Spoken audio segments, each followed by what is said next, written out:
Lucky Ladybug, and I want to talk about two Square Enix music games, Theatrhythm Final Bar Line and Kingdom Hearts Melody of Memory. Now, there's pros and cons for both of these. I got Theatrhythm first because I love Final Fantasy characters, of course. And one of the really, really annoying things about this game is when they do those notes that you hold while it moves up and down, and then there's a little circle that doesn't always move with you. I hate that, and I could not find out how you're supposed to get past that problem, how you get the circle to come back. And I don't know, I watched video after video and couldn't see anybody addressing that specific problem. And that's a big thing in a lot of the songs. So I had to learn through trial and error what you do. And what you have to do is when the little circle gets away from you, you have to move the joystick very slightly, either up or down, to pull the circle back to you. And then try to hold the joystick in that position as long as you can to keep the circle from getting away from you again. It is very annoying and very difficult. I'm getting a little better at it, but yeah, I don't like that aspect of the game at all. And but it's very fun otherwise, and I don't have too much trouble with most of the other notes on the beginner level anyway. I can't seem to advance very well beyond that. But okay, and then it also has the characters in this real cutesy stylized form. And for some reason, even though I don't actually like chibi designs that much, I know I'm weird, but I'm just not a big fan. I like to see the characters the way they're supposed to look, the way that I got used to them looking. But I do kind of like the stylized designs of the Theatrhythm chibis because they're just so freaking cute. But so they look like that all through the game, and they go along. You watch things like it's a side scroller platformer. You see them walking along and fight the enemies, move on, while the notes are going across the screen and you have to hit them. And then there's like one quest that is optional to complete for each song, and you can complete them or not. It doesn't really matter because you can still advance as much as you want no matter how many quests you don't complete. So it's a more casual, relaxed environment, and you can even like complete the final world before you complete a whole lot of others. I just discovered last night. I didn't realize the actual Theatrhythm world was the last one, and I went through that and cleared the final battle with Chaos. Suddenly was presented with the cute little ending sequence, and I still have a lot of the game to unlock. I have pretty much only played my favorite Final Fantasies and then some of the compilation worlds because I wanted to hear if they did new versions of my favorite songs in them. That's how I was playing the Theatrhythm world anyway. So I've still got a lot left to even unlock, and yet I was able to do the final world. That was kind of strange. But so then I completed that, and then it unlocks the Endless World optional challenge where you can go through and try to complete the quests to move forward. But like in the main mode, you don't have to complete the quests. So that's really interesting about that game. And then I got this game, Melody of Memory, and honestly, I got it actually because I wanted to play One Winged Angel. And I naively thought that it would be in the Kingdom Hearts 1 section, and of course it isn't. You have to get 280 stars to unlock it. You get the stars by completing quests. In this game, there are 3 quests for each song, and you have to complete the quest in order to advance. You don't have to complete all of them, but you need a certain amount of stars to unlock each game's songs.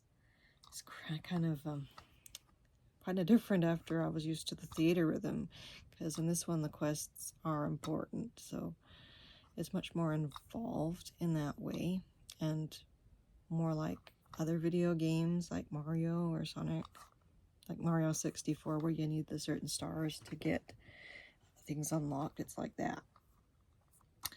And some of them are super hard, but like I cannot do Proud Mode very well at all. I managed to do the quest for Let It Go on Proud Mode, probably only because I love the song. I know a lot of people hate it, but I love it.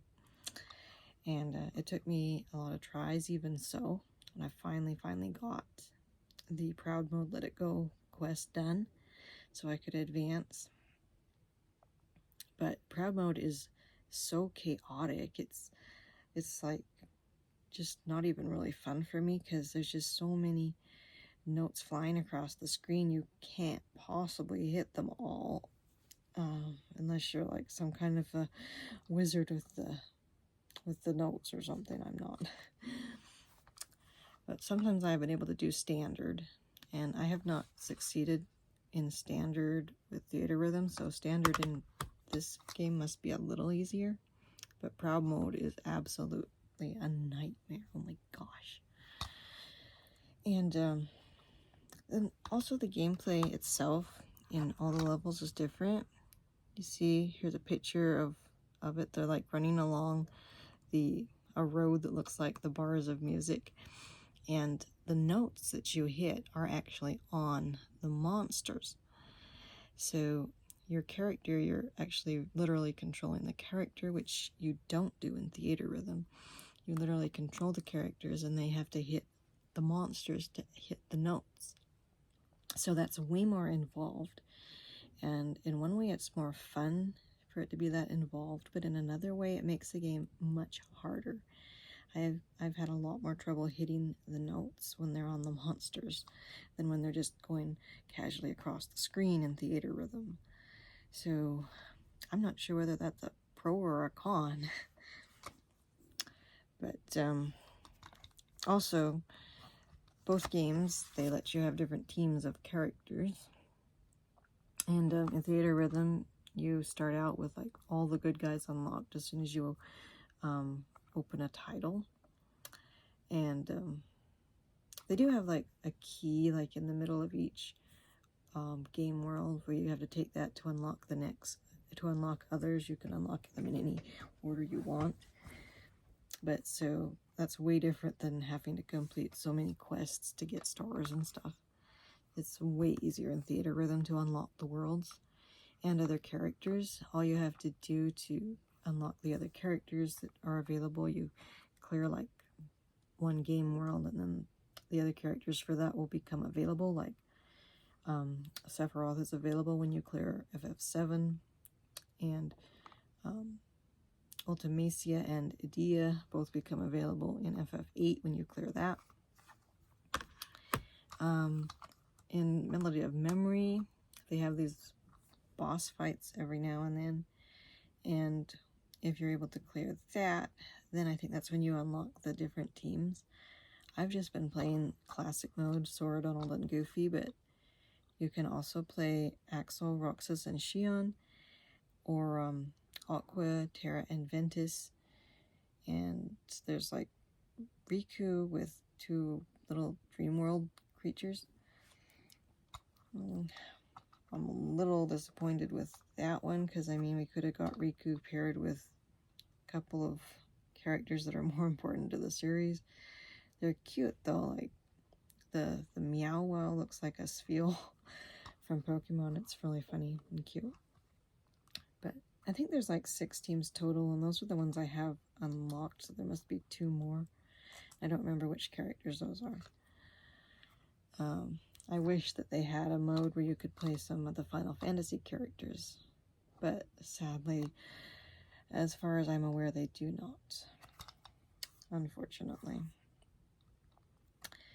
So, Took me like Monday night through Saturday night, just frantically playing to get the 280 stars I needed to unlock One Winged Angel. And as soon as I did, I proceeded to play it pretty much perfectly. And I only miss a note if I get distracted, or startled, but I know the song, so I can play that through pretty much perfectly, even with the stranger game modes of this Melody of Memory game. I do have a little trouble if I move past beginner, though. I haven't cleared it on standard, and I am not even going to try proud. I don't know. It's just crazy. The notes, the number of monsters are just so numerous. It's like the battle of 1,000 heartless. It's crazy. It is not fun for me.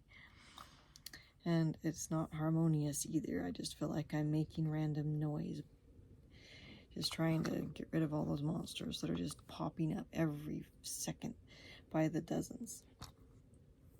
But standard isn't too bad. I definitely prefer beginner mode. But yeah. So after I played this for like almost a week, doing so much on it, frantically getting all those quests done, then I went back to Theatrhythm, and it was a little bit of a culture shock at that point to go back to the more casual game, and you don't really actually control the characters at all. You just hit the notes, and it's just the computer that makes them walk along, you know? Well, of course, it's the computer that makes them walk along in this one too, but I mean, you actually control them as far as making them attack. And I miss that level of involvement in Theatrhythm, but after the initial culture shock, I did go back to preferring the more casual notes going along there, and it being much easier to hit them in general. I don't know, there's pros and cons for both games, and I love how more involved this game is, and I also love that it doesn't have those awful wiggly notes with the little circle getting away from you. Oh, I hate that so much. But then I like the more casual gameplay and not having to struggle through all of those quests in order to continue the game. I like being able to move more casually and just be more leisurely about it, and not have to worry that I've got to complete a certain number of quests in order to unlock stuff, because that's really kind of irritating, because some of the quests are really hard. So some of them I just can't do. I'm really surprised by how hard the Cinderella songs are. Like, I might have thought those would be easy, and I still haven't achieved the, 50% Rainbow Excellent quest for Bibbidi Bobbidi Boo. It's crazy. And some of the other ones are easy enough. And, yeah, so I like both games. And I haven't completed the final world yet, because I was presented with, once you enter this world, you can't save until you clear it. And that scared me a little, wondering how hard that one's going to be, because I wanted to stay and play One Winged Angel more. At that point, I hadn't cleared it, so hadn't unlocked it, I mean, so I cleared it as soon as I played it, because I did it right.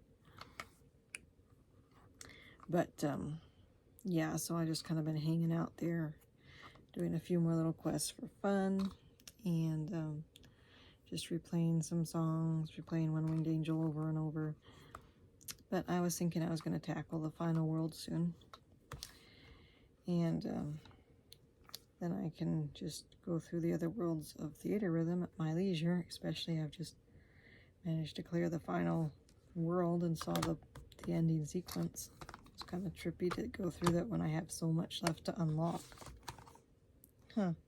That was just funny. I was just looking at the ratings. Didn't quite realize this. Like, Theatrhythm is T, and this one's E10. Honestly, I haven't seen anything in Theatrhythm that would make it not be an E, especially like everybody's chibi, even the monsters. So They're certainly not scary, and I don't remember seeing any blood. It says there's blood on the back, but I didn't see any. But I think there's like some scenes you can watch from the games, and I haven't seen that yet in here. I haven't seen that mode or whatever, but I'm guessing that's why the T for teen, because the Final Fantasy games themselves are pretty much always rated T. So the actual gameplay of Theatrhythm, I would say, is totally an E. But if you're watching scenes from the games, then yeah, I could see why they would want to rate it T for that. Although, honestly, say, the Kingdom Hearts games are like super dark when you really pick apart what's happening in them. There's like really, really dark concepts, so I don't know, but this one still gets an E, even though you're seeing scenes in that too, and seeing a lot of the sad stuff. So, I don't know. But yeah, so they're both really fun games, and I like them both. They have pros and cons. I would say if you like the characters, if you like music games, just pick up both because they're pretty different. You're going to get a different experience from each one. And they're both challenging and fun. And if you want more of a challenge, then Melody of Memory has the bigger challenge, I swear. Yeah, if you want more casual, then I would say Theatrhythm. And I've heard like the older Theatrhythm, like Curtain Call. That one you can actually hit the notes with the stylus if you want. So there must be like really, really different notes in that game. Like, I don't see how they'd have those kind where you have to hold down 2 or 3 at once. You can't do that with a stylus, so must be a lot simpler. I don't know. But you get much more content with Final Barline, which is why I chose it over Curtain Call. Plus, it's easier to unlock characters, which was a big thing for me. I wanted Sephiroth and Zack, and it was much easier to get them in Final Barline than I think it is in Curtain Call. So yeah, of course Curtain Call is only for the DS, so you'd have to have a DS or a 2DS or a 3DS to play that one. I have a 2DS. So that is my thoughts on those games, and thanks for watching.